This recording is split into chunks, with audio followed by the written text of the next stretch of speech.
नमस्ते प्रणाम, मैं खेसारी लाल यादव और मैं आ रहा हूँ अपने पूजनीय बागेश्वर धाम के लिए 21 तारीख को आप सबके बीच में संकल्प यात्रा के लिए। तो आप भी आइए और उस संकल्प यात्रा को सफल बनाइए। और रात्रि में सांस्कृतिक कार्यक्रम हम करेंगे और आप सबको झुमाएंगे भजन से और अपने गायकी से। और वह स्थान है फार्मेसी कॉलेज कदारी। तो आप आइए और बाबा का आशीर्वाद पाइए। और हम भी बाबा का आशीर्वाद लेने आ रहे हैं, माननीय पूजनीय बागेश्वर सरकार का।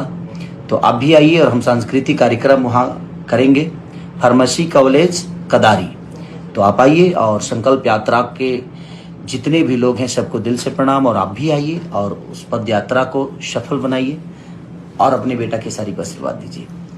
बागेश्वर सरकार की जय हो। नमस्ते। और संकल्प यात्रा के जितने भी लोग हैं सबको दिल से प्रणाम। और आप भी आइए और उस पद यात्रा को सफल बनाइए और अपने बेटा खेसारी को आशीर्वाद दीजिए। बागेश्वर सरकार की जय हो। नमस्ते।